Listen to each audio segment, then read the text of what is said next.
It's October 22nd here in Seoul, and I'm Kim Dami. We begin with these stories making the headlines at this hour.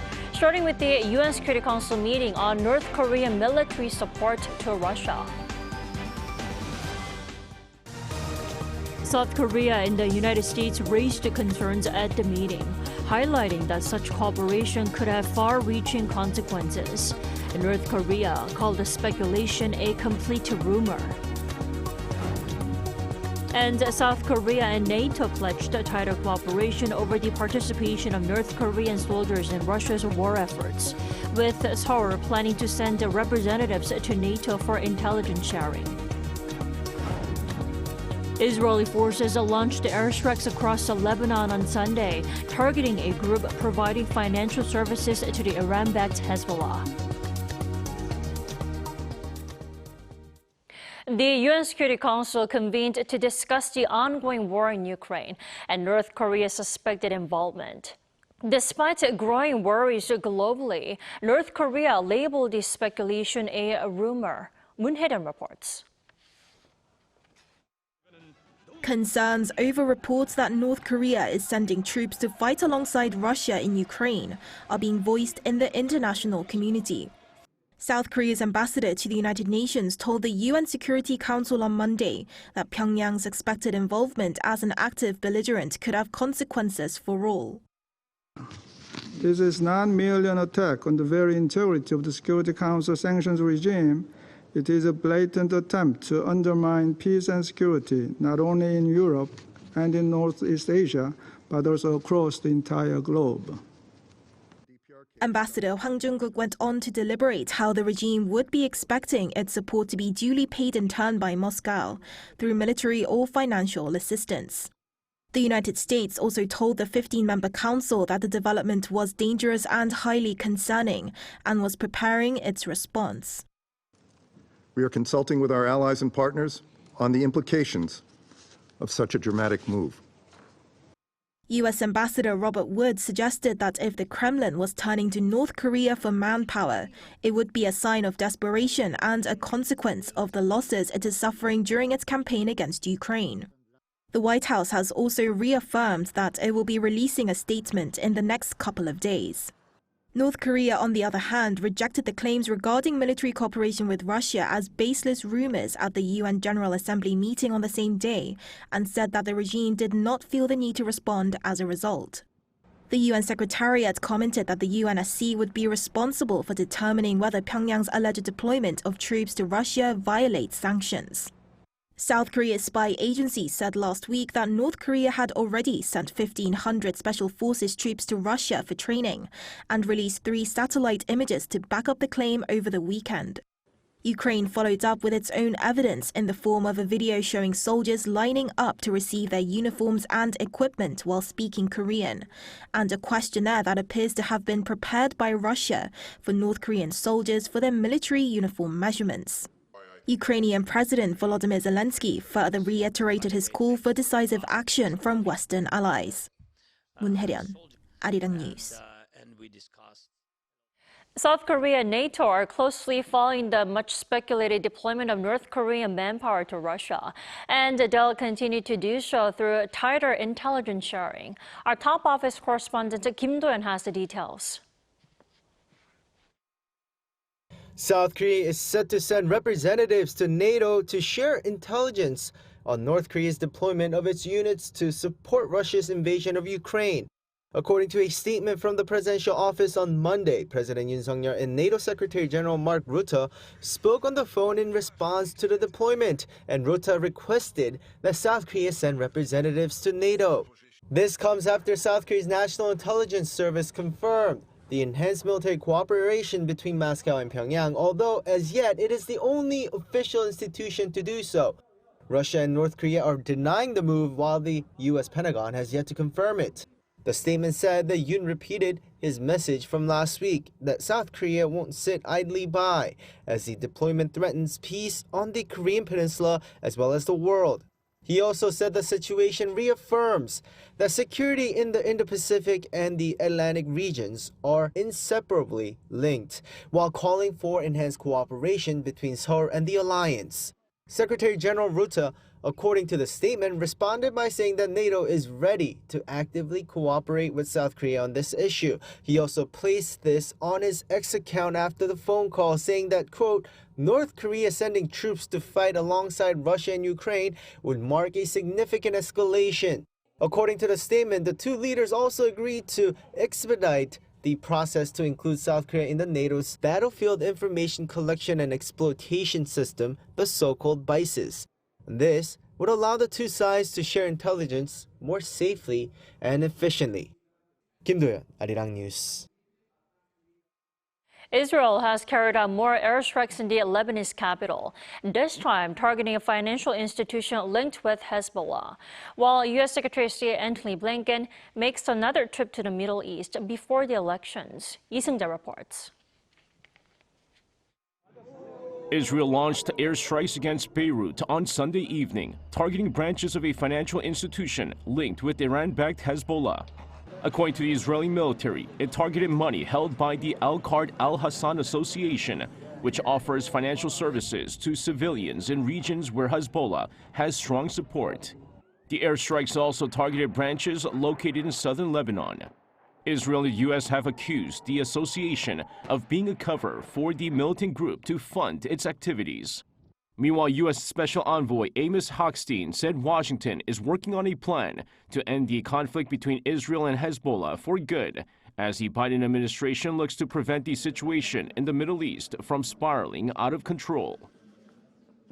Well, the United States wants to end this conflict as soon as possible. That's what President Biden wants. That's what we all are working towards.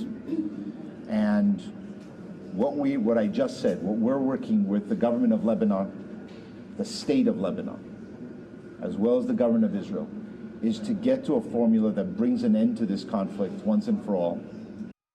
Hochstein, who's in Beirut, said he held a very constructive meeting with Lebanese Parliament Speaker Nabi Berri, a close ally of Hezbollah. Berri has been engaging in diplomatic efforts to end the conflict with Israel. With the U.S. presidential election only 2 weeks away, U.S. Secretary of State Antony Blinken is visiting the Middle East once again, hoping to push for negotiations to end the war in Gaza and secure the release of Israeli hostages held by Hamas. Blinken's trip will be from Monday to Friday, taking him to Israel and other Middle Eastern countries. According to the U.S. State Department, Blinken will also seek to continue discussions on post-war plans and emphasize the need for Palestinians to find new ways to rebuild their lives. Lee Seung-jae, Arirang News.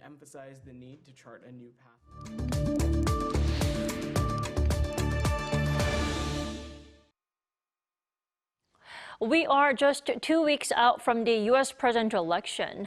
How are the two candidates campaigning in their final sprint to the November election? We're joined by VOA correspondent Chris Keskihau. Welcome back, Chris. Good to be with you. So who is leading the latest polls? Well, polls tell the same story we've been saying since VP Harris entered the race in July. It's extremely close, especially in the battleground states. A Washington Post Char School poll of more than 5,000 registered voters was conducted in the first half of October. Among likely voters, 49% support Harris and 48% support Trump.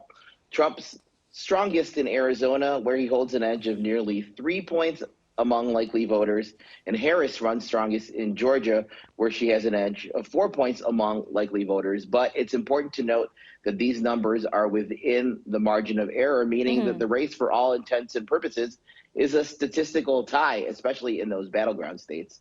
You know, I said we are just 2 weeks out from the election. Walk us through some of the key points that we all should be mindful of.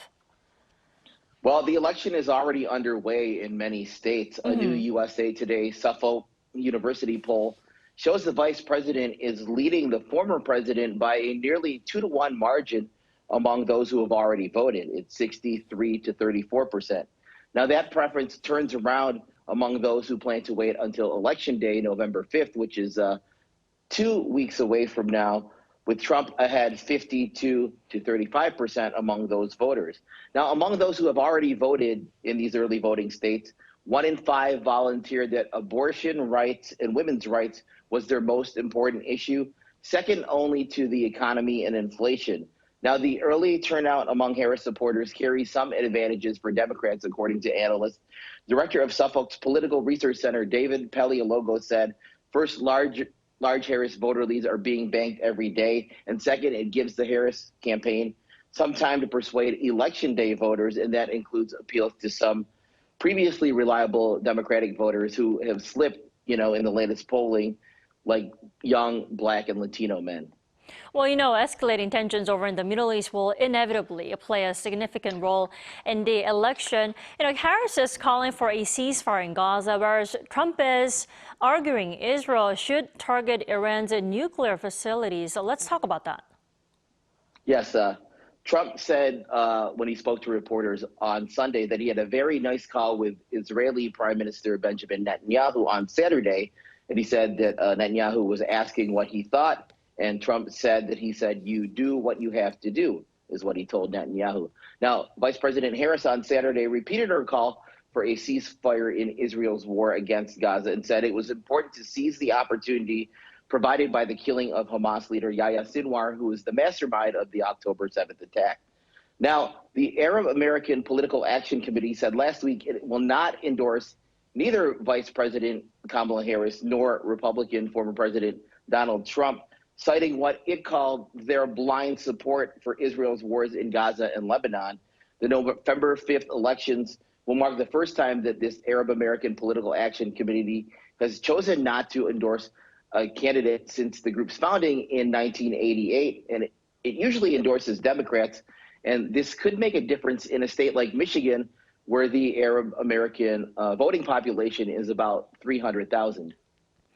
On top of the Gaza war, there is also the crisis in Ukraine. How are Harris and Trump reacting to the speculation that North Korean soldiers in Russia to fight with Russian forces in the crisis? Or how are the two sides expected to deal with the speculation? Right. Neither candidate has commented publicly so far about North Korean soldiers fighting with Russia. But Trump has repeatedly said he has a close relationship with Russian leader Vladimir Putin, and that should he be reelected, he would be able to end the war in Ukraine in a matter of hours. And of course, he has also touted his close relationship with North Korean dictator Kim Jong-un. Now, analysts say that should Vice President Harris win the presidency, there is likely to be more continuity than there is change in U.S. policy toward North Korea, and that is shoring up the alliances in the region, to keep North Korea in check. Chris, before you leave us, what's the latest from their campaign trails? Where are they now, and where are they planning to head for the next 2 weeks? Yeah, it's important to pay attention to the candidates' campaign schedules. Former President Donald Trump spent the day traveling throughout North Carolina, first touring hurricane damage in Asheville before rallying in Greenville, and then meeting with faith leaders in Concord. Vice President Harris was swinging through the 3 battleground Rust Belt states in an effort to shore up the so-called blue wall, and she made stops in Pennsylvania, Michigan, and Wisconsin. And analysts say that she's really going to focus on holding that so-called blue wall, whereas Trump campaign, they see their best path as going through the Sun Belt battleground states like Arizona and North Carolina. So expect to see a lot of them in all of the battleground states, but, the Trump campaign sees its best path through the South, and the Harris campaign wants to hold on to the Midwest blue wall. All right, Chris, thanks so much for the report today. As always, we appreciate it. Good to be with you, as always. And the election is not just a major event just in the U.S. More businesses here in Korea are also paying close attention to the 2 American candidates' plans on tariffs. Lee Soo-jin explains. With the U.S. presidential election just 2 weeks away, South Korean companies are showing a growing interest in the candidates' economic policies. The Korea Chamber of Commerce and Industry announced on Monday that a survey it conducted of 300 manufacturing companies nationwide during the first 2 weeks of October showed that for both candidates, Korean companies were most interested in tariff policies. While current Vice President and the Democratic presidential nominee Kamala Harris is focusing her economic agenda on building an opportunity economy, former President and Republican presidential nominee Donald Trump has declared that he will create a manufacturing renaissance. And among Harris's policy plans, Korean companies were surveyed to be paying the most attention to her targeted and strategic tariff policy, which garnered 17.4% of the votes. This was closely followed by her policies involving expanding multilateral trade centered on allies, raising corporate taxes, de-risking policies regarding China, and decarbonization. As for Trump's pledges, which focus on bringing manufacturing jobs back to the U.S., Korean companies show the most interest in his universal and reciprocal tariffs, followed by his policies that include trade strategies aimed at eliminating the U.S. trade deficit, reducing benefits for foreign companies that are investing in the U.S., decoupling China, and lowering corporate taxes.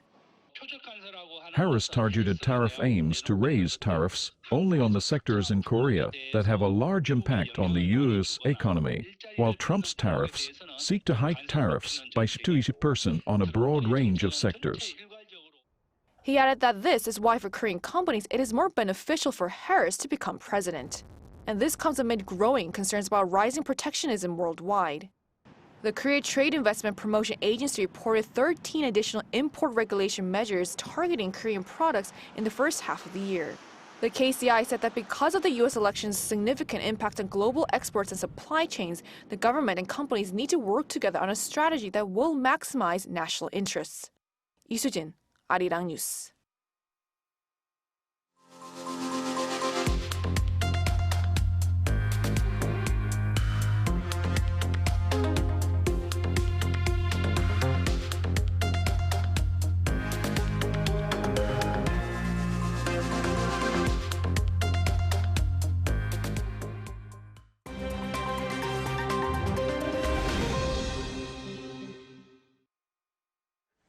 Now, let's take a look at the stories from around the world with our Kim Xiang. Good morning, Xiang.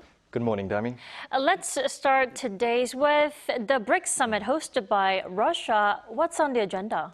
Now, that's right, Dami. Russia is hosting this year's three-day annual Brics summit in the Russian Republic of Tatarstan from Tuesday.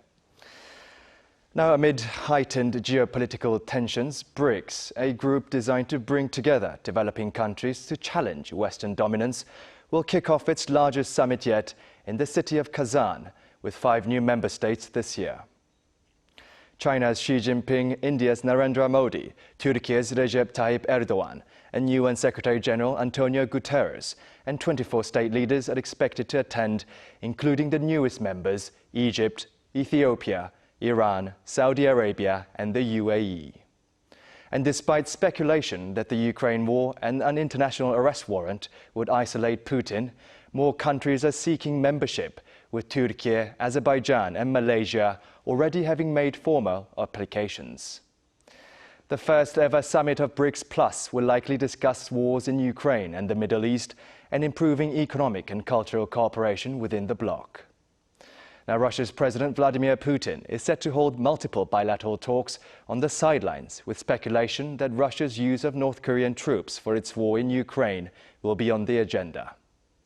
With the addition of the new member states, the Brics Plus now has a combined population of some 3.5 billion people, accounting for about 45% of the global population, while the group's economies combined make up about 30% of the global economy.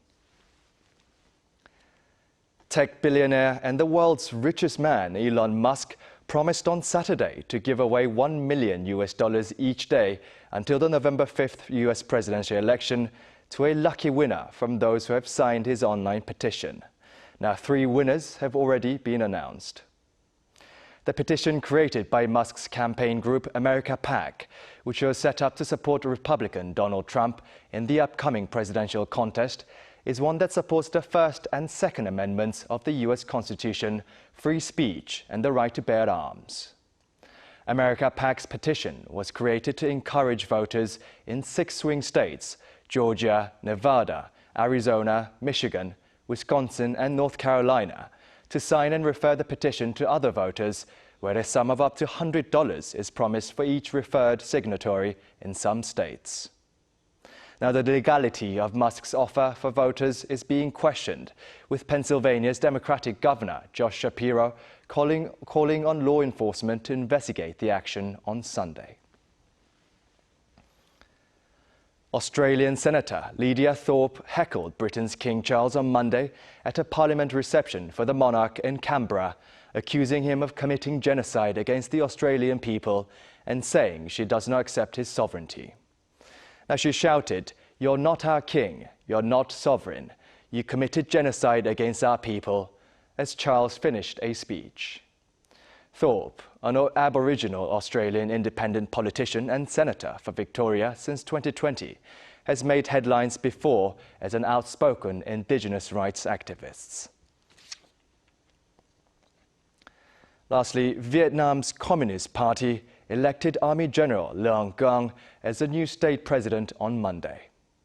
67-year-old Gang won votes from his party members in parliament to be confirmed as To Lam's successor, who has now moved on to a much more powerful position of Communist Party leader following the death of the previous General Secretary, Nguyen Phu Trong, in July. Gang, who is also a member of the Politburo, Vietnam's top decision-making body, previously held a key position in the Secretariat of the Communist Party.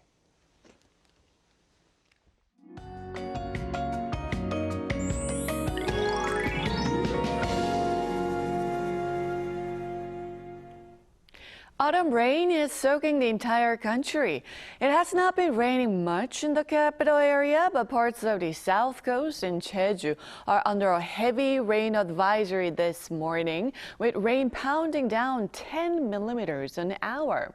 While we are seeing some frequent heavy autumn rain this season, Busan and surrounding regions could see up to 100 millimeters of downpours until tomorrow.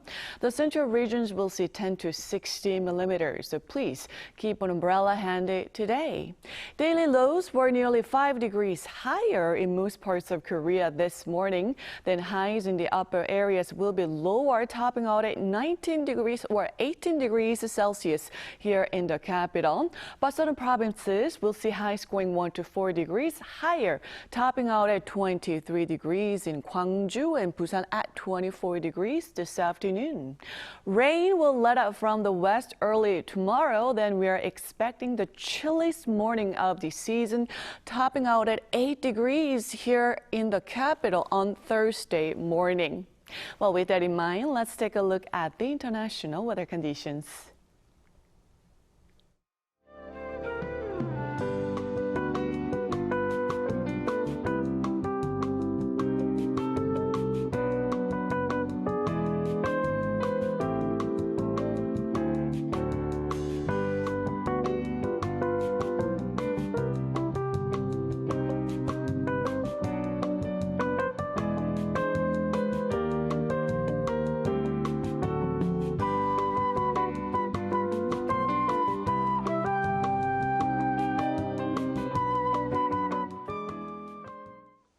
We thank you for watching New Day at Arirang. Arirang News will be back at 5 p.m. Korea time.